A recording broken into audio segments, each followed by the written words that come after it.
The air at range 12 hung heavy with heat, thick with concrete dust and scorched grass.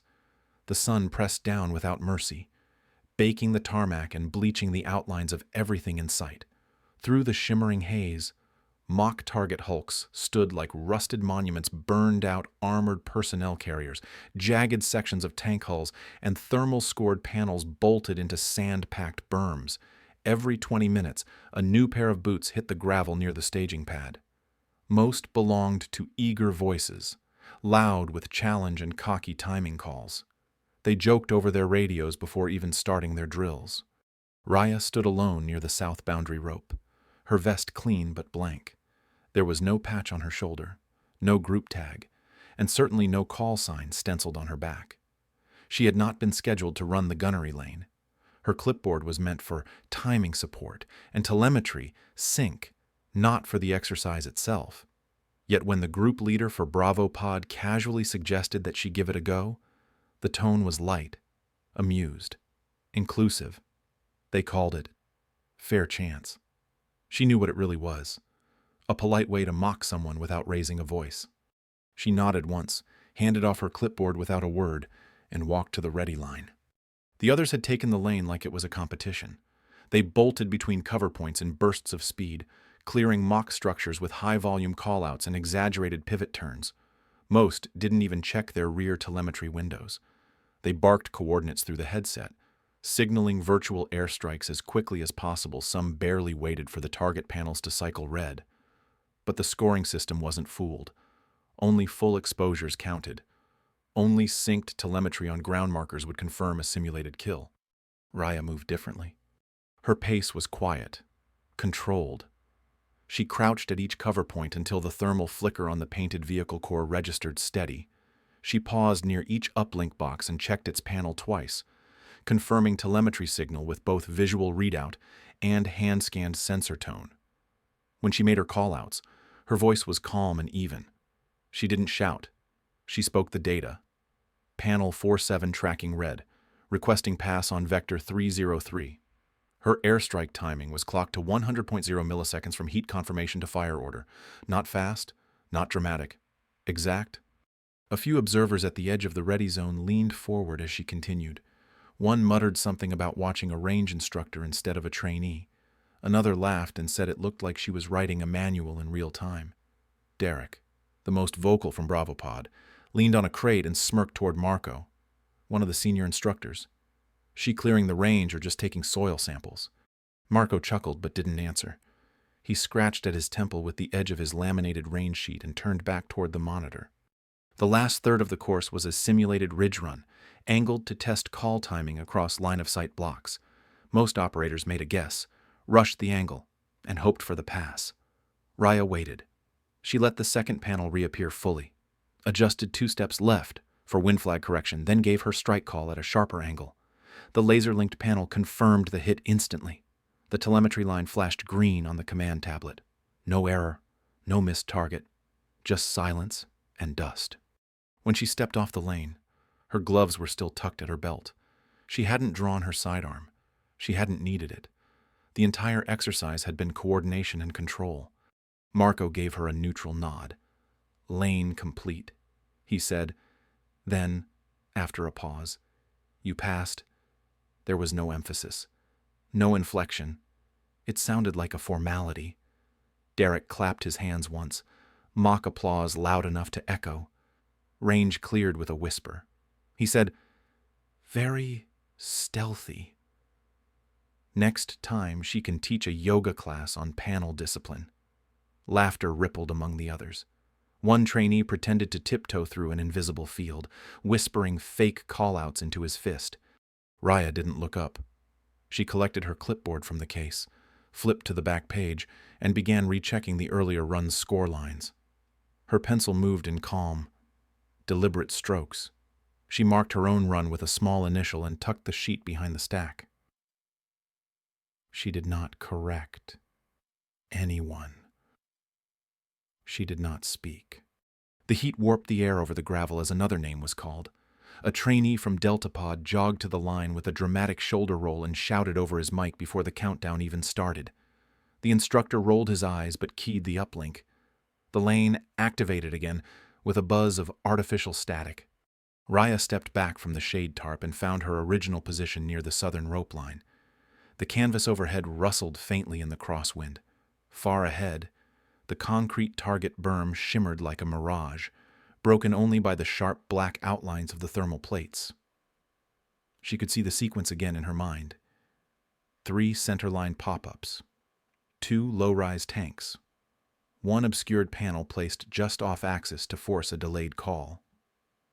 She had paused there, not to hesitate, but to wait for full pattern exposure. The system only scored perfect lines. No one commented on her timing. Later, near the water station, one of the admin techs passed her on the way to the comm tent. He squinted toward her name badge. "You the one who cleared lane 48 earlier. Quiet run."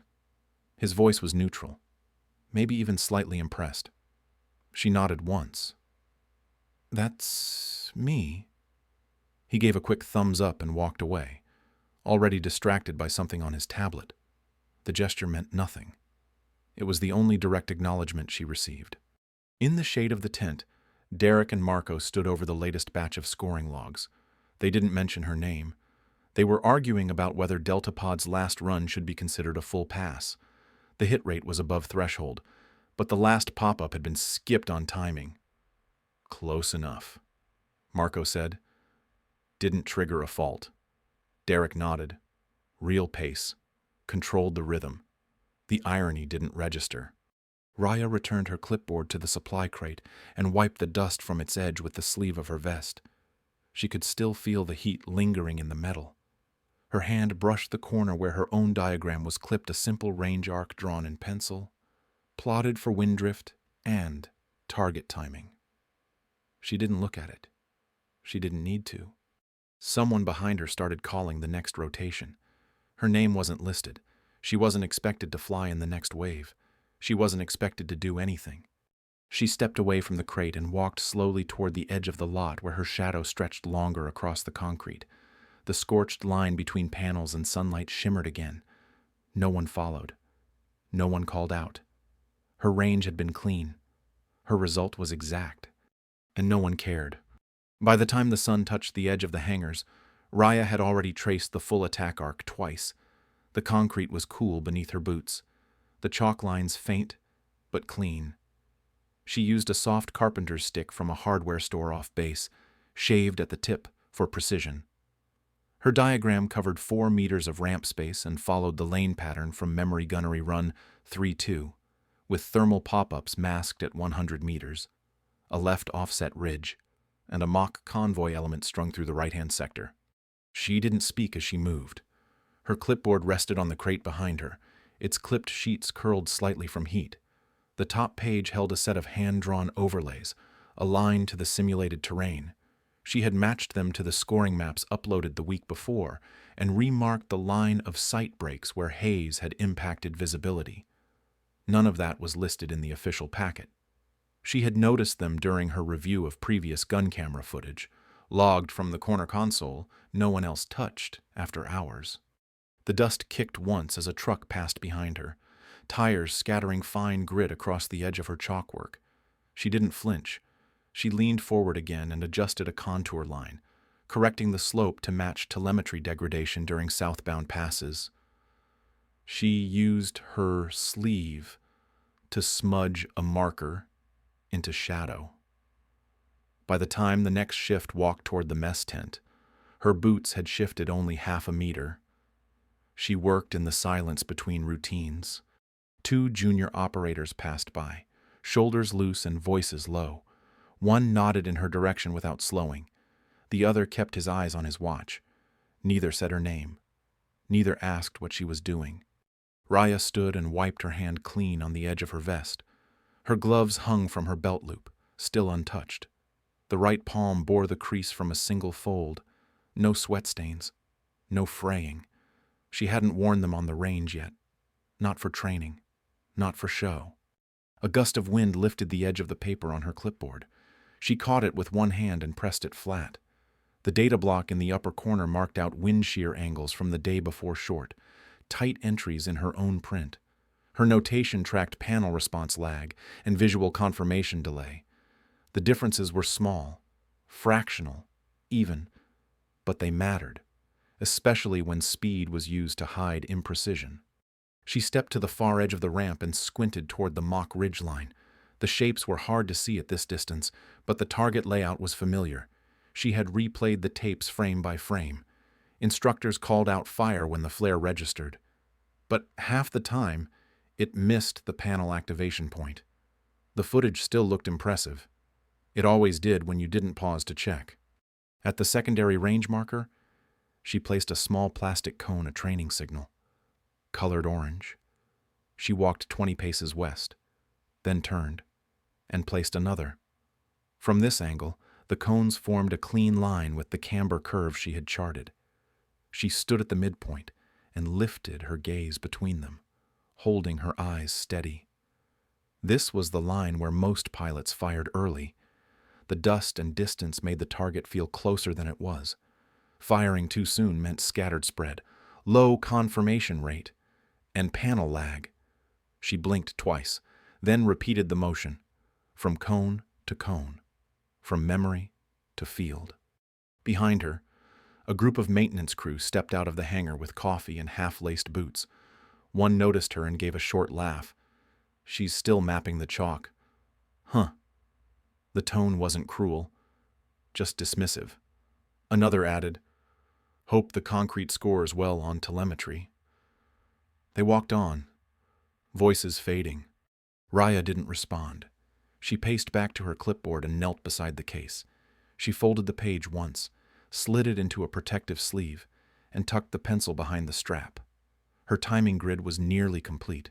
She checked the light position from overhead. Sun was still low. Enough shadow to trace clean. She pulled a soft marker from her side pocket and adjusted one final arc. The angle was tight, almost invisible, but it mattered. The hit rate on that side of the range had dropped nearly 30% last cycle. No one had recalibrated the panel spread. She had. A few minutes later, the airbase started its usual rhythm. Transport buggies zipped between pads. Voices called checklists in clipped cadence. Someone tested comms from a parked bird, voice crackling across the open band. Raya didn't look up. She rolled her chalkstick in her hand, pressed the tip to the corner of her line, and added one more note and offset marker for wind correction at 100.0 meters. She stepped back and read the full arc in silence. No one asked for her work. No one asked what she saw. Later that morning, she entered the flight sim annex through the north entrance, logged in with her badge, and stepped into the observation booth. The main feed was dark. She keyed into storage and loaded Range 12 pass archives. Her index was already flagged. She fast scrolled through Derek's run, watching as his rounds bloomed early, then drifted wide. The audio was clean, the footage sharp, the hits were flashy. The data said otherwise. She saved a single still from his pass, not to compare, just to confirm her model alignment.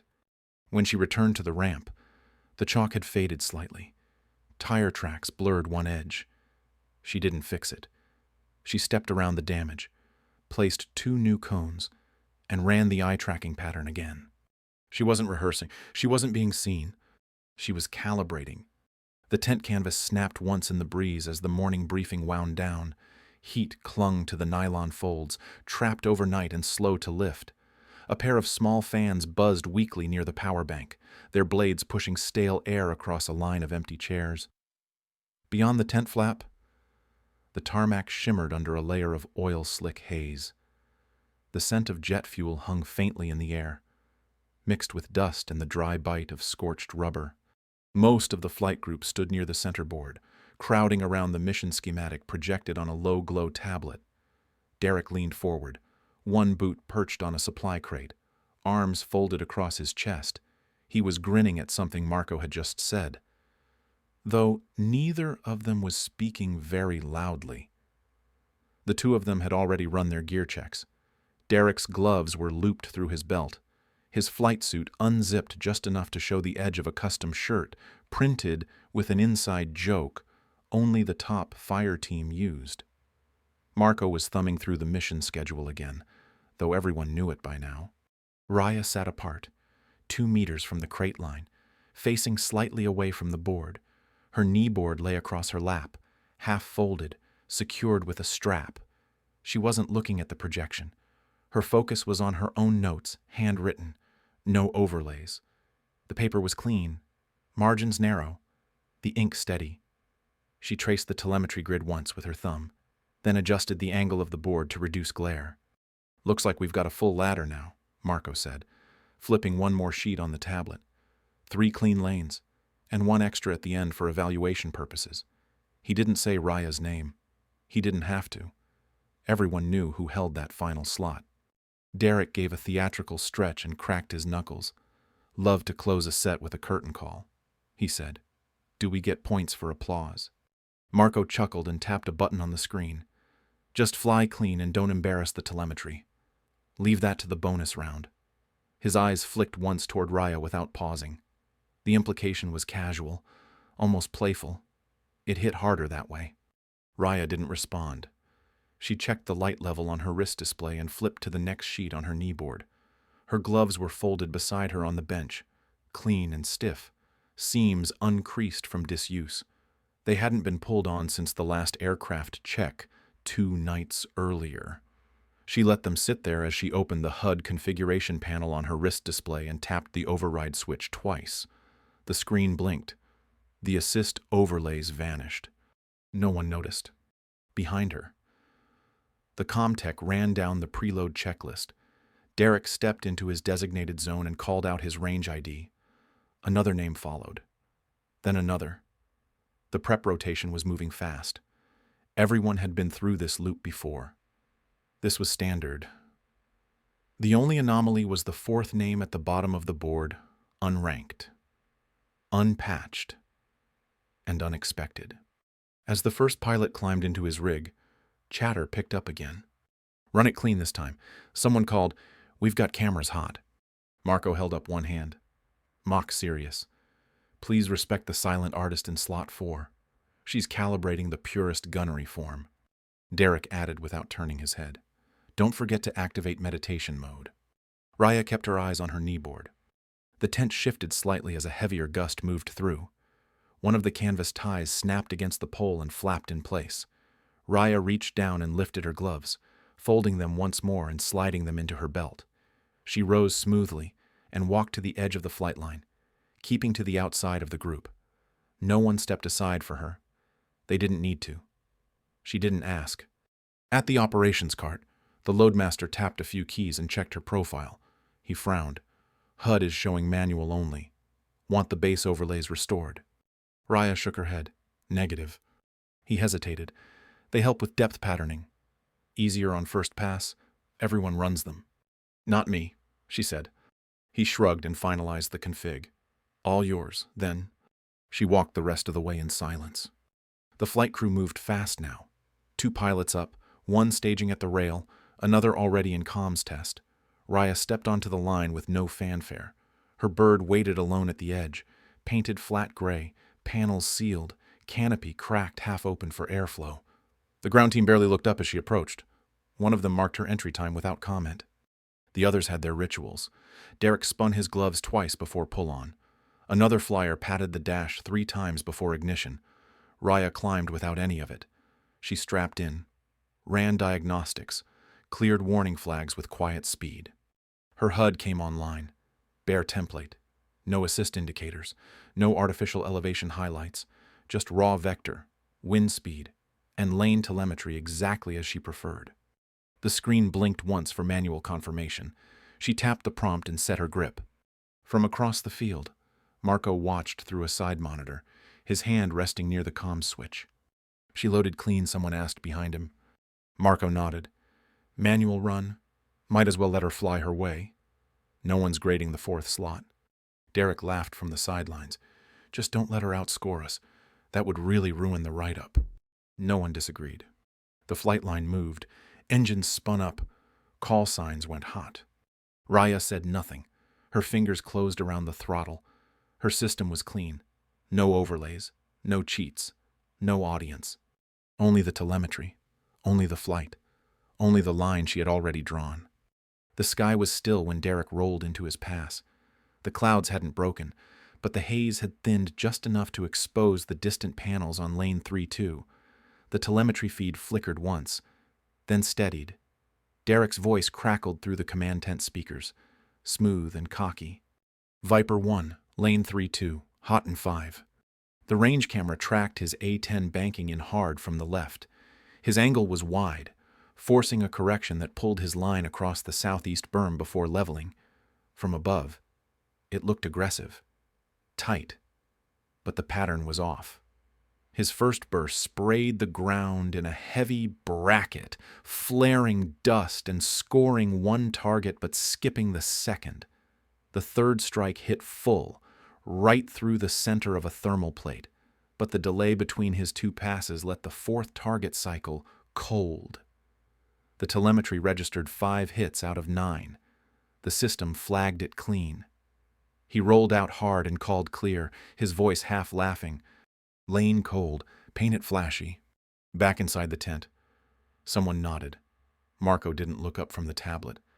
Not perfect, but good energy. The next flyer ran a tighter arc, adjusting for the wind. Her vector was smoother, but she fired too early on the masked target. The thermal confirmation never lit. Her score came back 6 of 9. No comment. Marco's own run followed. He entered with a clean bank, slower than Derek, more centered. His path was more cautious, but he favored visual contact. His first 3 rounds hit dead center. The next 2 were off by meters, drawn by dust drift and angle misread. The final pop-up caught a sliver of burst, not enough to confirm a full hit.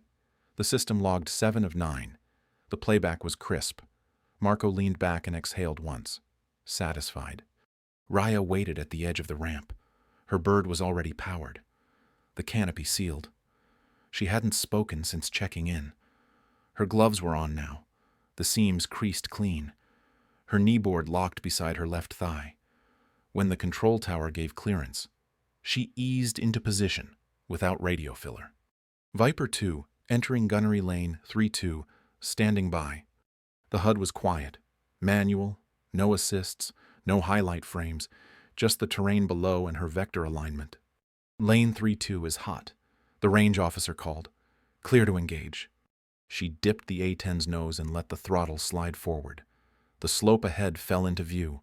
Targets were spread like chess pieces across the ridge, 3 thermal plates, 2 visible armored shells, and 4 pop-ups set in diagonal progression. Her altitude held even. She did not jink for show. She did not accelerate to push. At 100.0 meters, she trimmed 1 degree starboard, matching the wind offset she'd marked by hand. Her finger pressed once. 5 rounds left the cannon. The first 3 cut clean through the front line, 2 thermal targets and the lead shell. The 4th round struck the masked pop-up just as it reached full extension. The 5th pierced the last standing panel dead center. No dust kicked. No arc broke. The burst ended before the sound faded. She didn't speak. The range tent stayed quiet. From the telemetry board, a low voice came through. The range master didn't raise his head. 9 for 9, single pass, all telemetry confirmed. In the command tent, one of the techs leaned forward and tapped his screen. No one moved. The flight camera replayed the run without commentary. The A-10 moved through frame like it had never touched the air. No drift, no shake, no shift. The burst registered in real time. 5 points of impact. All hits. No spray. No overkill. Derek said nothing. Marco's fingers drummed once, then stopped. The tech rewound the footage. Played it again. Same result. From the A-10 cockpit, Raya called out, Viper 2, lane 3, too cold. She didn't wait for acknowledgement. Her hands moved through the shutdown sequence in silence. Her HUD blinked. Still bare. No markers. No highlights. Just confirmation. She stepped out of the aircraft before the tower spoke again. No one met her at the ramp. The crew chief marked the flight as complete. No remarks. No color commentary. Inside the tent, someone finally asked, was that manual input? The tech nodded. All manual. No overlays.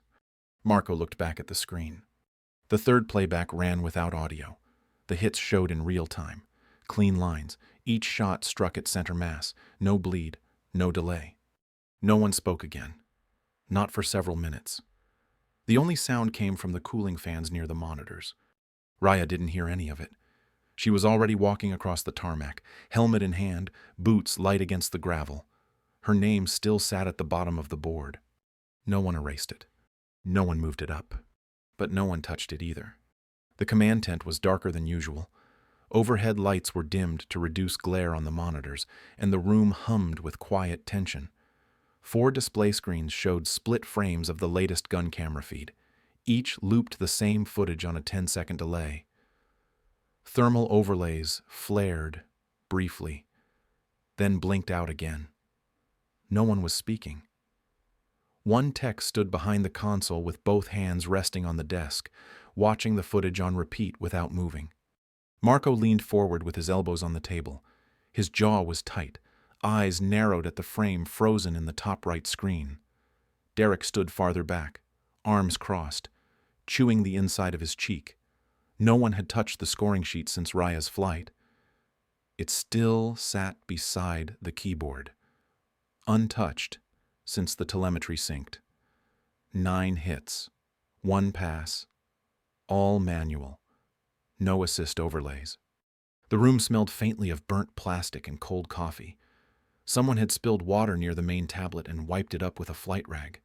A half-dried smear remained across the edge of the console glass, cutting through 2 sets of fingerprints.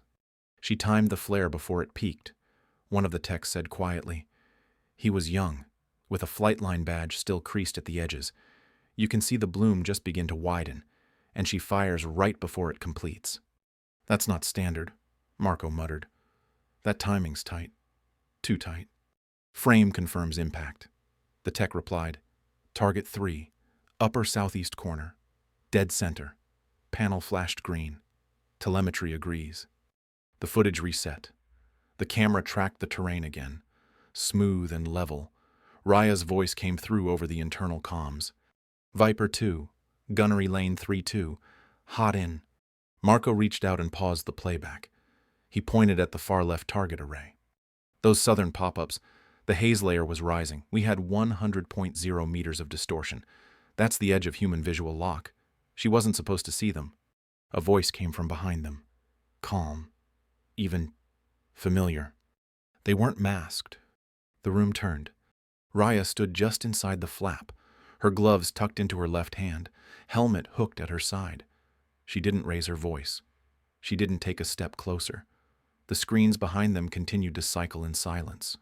Marco blinked. "Excuse me." "They weren't masked," she repeated. "You just didn't see them." No one laughed. No one replied. The tech closest to the feed leaned over and brought up the slow frame module.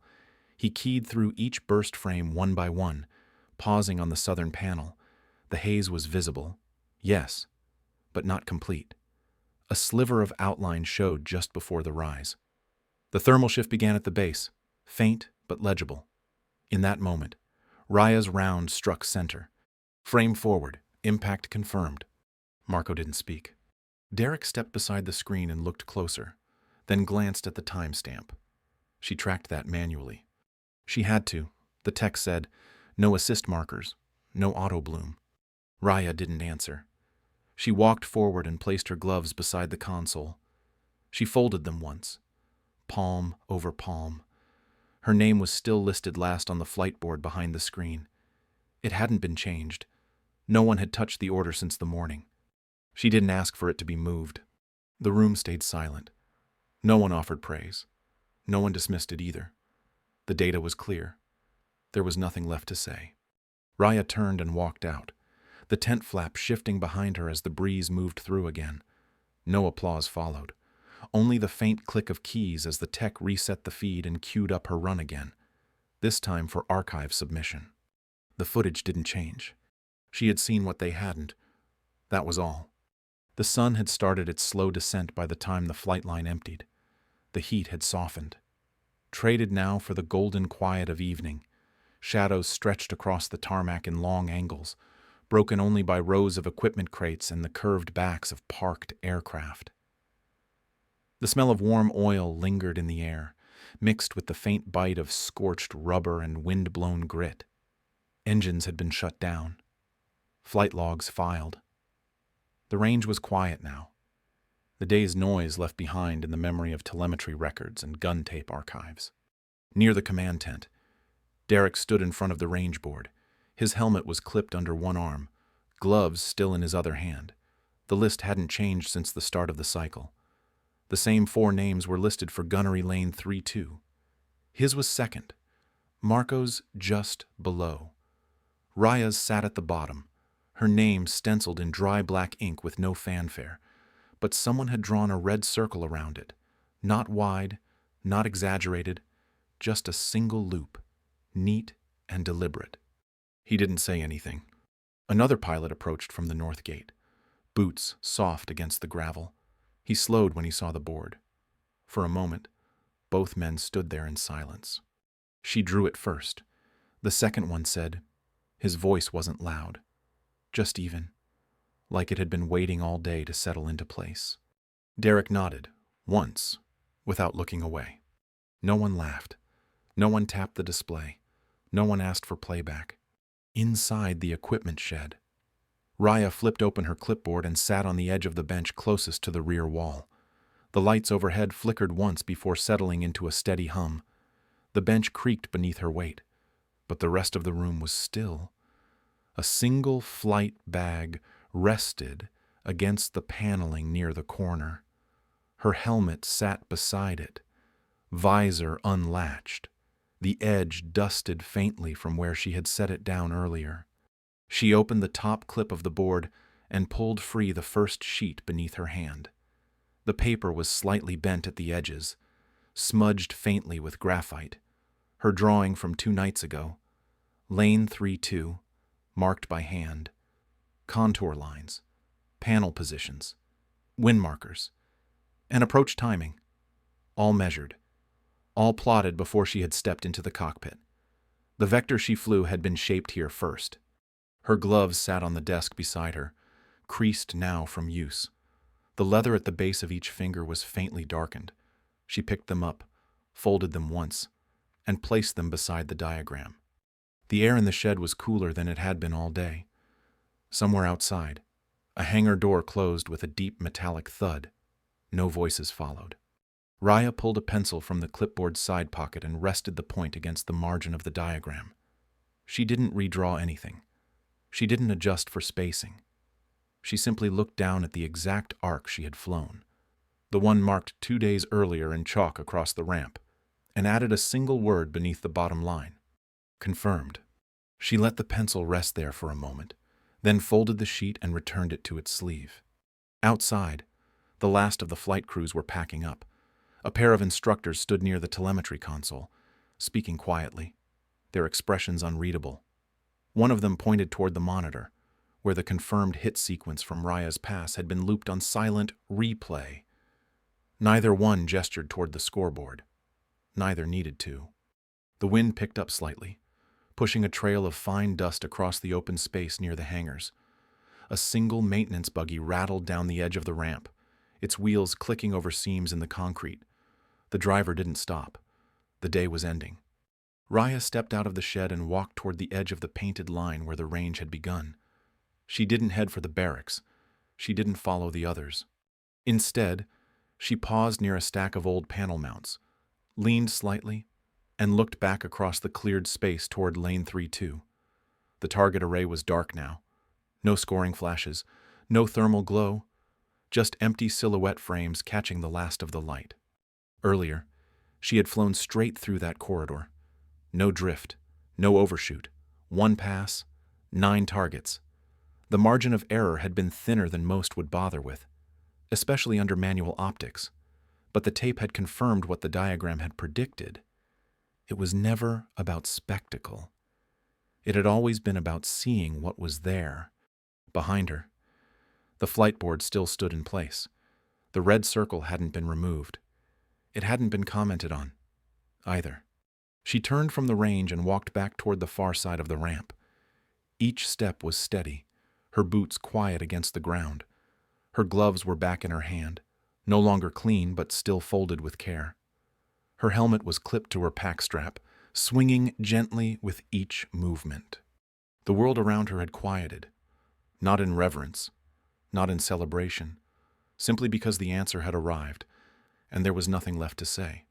She passed no one on her way out. She didn't need to. The record would remain. 9 for 9. Single pass. Manual entry. Telemetry confirmed. Raya was never the loudest voice in the room. She didn't challenge the jokes or fight for attention. She moved carefully, studied deeply, and trusted what she saw. They called her slow. They treated her presence like a courtesy.